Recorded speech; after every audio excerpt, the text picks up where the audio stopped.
Selamat pagi anak-anak yang terkasih. Kembali kita hari ini belajar bab 1, tema yang terakhir yaitu iman berkembang dalam kebersamaannya. Nah, sebelum kita mulai pelajaran, marilah kita berdoa terlebih dahulu. Dalam nama Bapa dan Putra dan Roh Kudus. Amin. Ya Allah, ya Tuhan kami, pandanglah kami semua yang menengadah hati untuk mengangkat pujian dan syukur atas kemurahan-Mu dalam hidup kami. Hadirlah ya Tuhan dalam hati kami, agar dapat menimba pengetahuan iman pada hari ini tentang iman berkembang dalam kebersamaan. Demi Kristus Tuhan dan Juru Selamat kami. Amin. Dalam nama Bapa dan Putra dan Roh Kudus. Amin. Nah, anak-anak yang terkasih, kemarin kita minggu lalu telah belajar, kita meneladan iman dari Bunda Maria. Hari ini kita akan belajar iman berkembang dalam kebersamaan. Nah, bagaimana iman itu bisa berkembang dalam hati kita, dalam diri kita, dalam pribadi kita, supaya dapat berkembang, apa yang harus kita lakukan supaya iman kita itu berkembang. Nah, dalam tema hari ini, iman berkembang dalam kebersamaan. Kebersamaan yang bagaimana, kebersamaan yang harus gimana, yang harus kita lakukan. Nah, hari ini kita belajar untuk itu. Anak-anak yang terkasih, iman apa kemarin tuh? Iman adalah, yang berarti adalah jawaban atas panggilan Allah.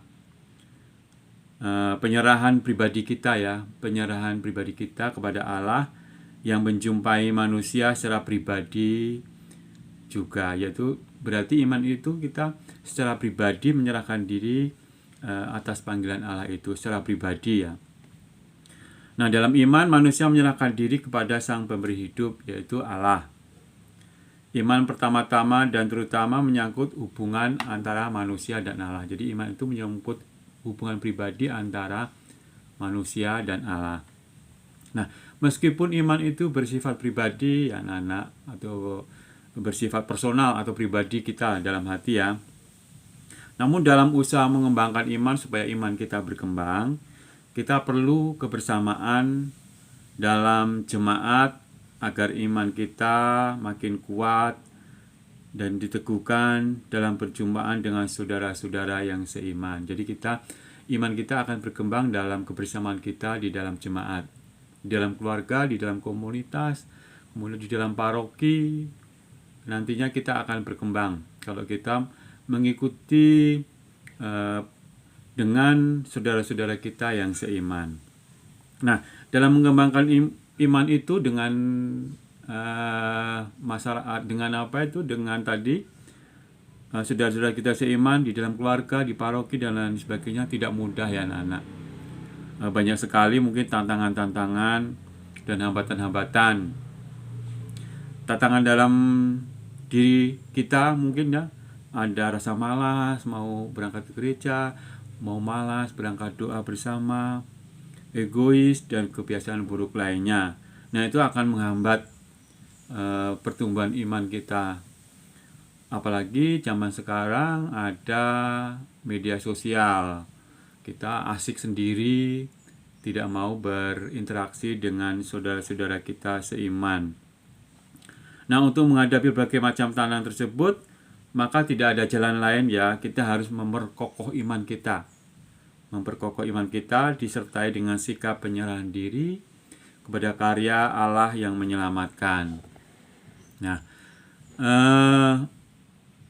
jadi tadi Pak Guru jelaskan bahwa iman itu merupakan personal ya, tetapi kita tidak bisa berdiri sendiri. Kita adalah makhluk sosial.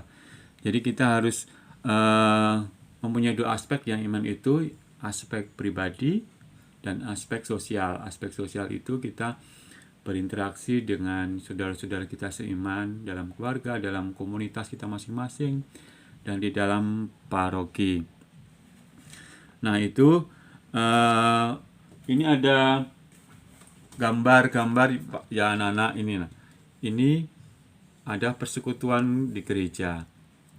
Jadi anak-anak, ada Miss Dinar, ada Romo, kalau kita terlibat di dalam suatu kegiatan di gereja dan mengikutinya, kita akan bertumbuh iman kita kalau kita mengikuti atau bersosialisasi ikut kegiatan-kegiatan dalam gereja. Kemudian di dalam nih sekami, nanti ada dengan kawan-kawan kita, ada mungkin ada belajar menari dan lain sebagainya. Kemudian Miss Dinar. Nah, jadi anak-anak kan ikut juga Miss Dinar di waktu masih SD dan sebagainya, kita ikut sekami. Nah, dengan mengikuti kegiatan-kegiatan ini, kita berkumpul ya dengan sesama iman, dengan teman-teman seiman. Kita ikut Miss Dinar, kita ikut latihan kor, kegiatan sekami, kegiatan di komunitas, berdoa rosario, kemudian latihan kor, menyanyi. Nah, itu adalah hal-hal yang bisa untuk menumbuhkan iman kita. Iman kita bertumbuh. Kita tidak bisa berdiri sendiri. Kita memerlukan bantuan orang lain. Kita memerlukan sosial. Kita memerlukan sosialisasi dengan teman-teman kita seiman. Nah, dalam kebersamaan itu nanti lama-lama iman kita akan bertumbuh, dan makin bertumbuh. Di dalam kitab suci kita juga akan belajar bagaimana jemaat perdana itu menghidupi imannya, yaitu dari Kisah Para Rasul bab 2 ayat 41 sampai 47. Kisah Para Rasul bab 2 ayat 41 sampai 47. Di mana orang-orang perdana dulu mereka memberikan diri dibaptis, dan mereka selalu berkumpul bersama-sama dalam pengajaran para rasul.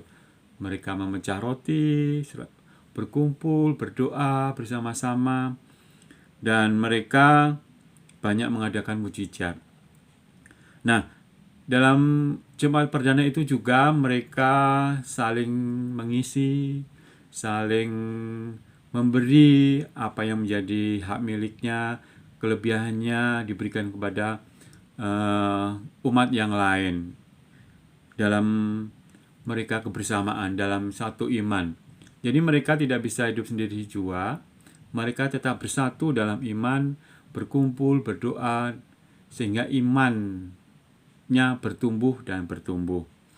Nah, itu cara hidup jemaat yang pertama dulu ya, dalam Kisah Para Rasul bab 2 ayat 41 sampai 47. Nah, apa yang dapat kita petik dari pelajaran kita hari ini tentang tema beriman berkembang dalam kebersamaan.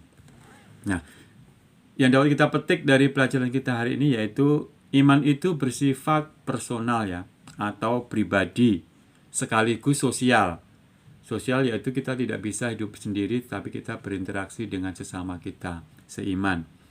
Artinya iman itu pertama-tama merupakan hubungan pribadi antara manusia dengan Allah. Iman itu diungkapkan dan diwujudkan dalam kebersamaan dalam jemaat. Pak Guru jelaskan tadi, dalam keluarga, dalam komunitas, di dalam gereja, dengan kegiatan-kegiatan yang Bapak jelaskan tadi, dan gambar yang Pak Guru jelaskan tadi. Nah, dalam usaha mengembangkan iman, tidak cukup dengan mengandalkan kekuatan diri sendiri ya. Kita tidak bisa mengandalkan kekuatan diri sendiri, namun perlu keterlibatan jemaat, komunitas dalam mengembangkan iman kita. Terlebih lagi harus selalu memohon bantuan dan campur tangan Allah. Jadi kita tidak bisa hidup sendiri ya, harus dengan terlibat dalam mengembangkan iman kita dengan saudara-saudara kita yang seiman. Terlebih kita harus minta campur tangan dari Allah. Nah, karena iman kita berkembang oleh bantuan orang lain, maka pun apa yang harus kita lakukan? Kita harus memiliki apa? Kita harus memiliki tanggung jawab untuk ambil bagian mengembangkan iman sesama umat. Yaitu dengan apa? Seperti Pak Guru jelaskan tadi di gambar, kita ikut misdinar, kita latihan kur, doa rosario dalam komunitas, di dalam keluarga, dalam pertemuan-pertemuan di komunitas, di sekami, di misdinar. Nah, baik doa bersama, pendalaman iman, dan kegiatan-kegiatan yang mendukung. Nah, itu iman kita akan semakin bertumbuh dan bertumbuh. Nah, dalam kisah para rasul tadi tentang cara hidup jemaat yang pertama, secara jelas melukiskan hal tersebut. Orang-orang yang mendengar pengajaran para rasul menjadi percaya dan beriman kepada Yesus Kristus. Iman mereka dinyatakan dengan apa? Dengan kesediaan untuk menerima pembaptisan. Nah, setelah dibaptis, mereka selalu bertekun dan dalam pengajaran para rasul, bertekun dalam persekutuan. Setiap hari mereka berkumpul dalam bait Allah. Mereka memecahkan roti setelah bergilir di rumah masing-masing dan makan bersama dengan gembira dan tulus hati. Dan yang gak kalah pentingnya, selain itu di Jumat Perdana itu, mereka saling memperhatikan dan saling memiliki, berbagi milik mereka sehingga mereka tidak kekurangan. Nah, itu rangkuman yang dapat kita petik dari tema pelajaran kita hari ini. Nah, nanti Pak Guru akan berikan tugas seperti biasa dikerjakan. Dan sebelum kita akhiri, malah kita berdoa lebih dulu. Dalam nama Bapa dan Putra dan Roh Kudus. Amin. Allah Bapa yang Maha Baik, terima kasih Engkau telah mendampingi kami hari ini. Semoga mulai dari sekarang kami bersedia untuk terlibat secara aktif dalam berbagai kegiatan di lingkungan, komunitas, dan gereja kami, agar iman kami tumbuh dan berkembang sesuai dengan kehendak-Mu. Dengan perantaraan Kristus, Tuhan dan Juru Selamat kami. Amin. Dalam nama Bapa dan Putra dan Roh Kudus. Amin. Tuhan memberkati.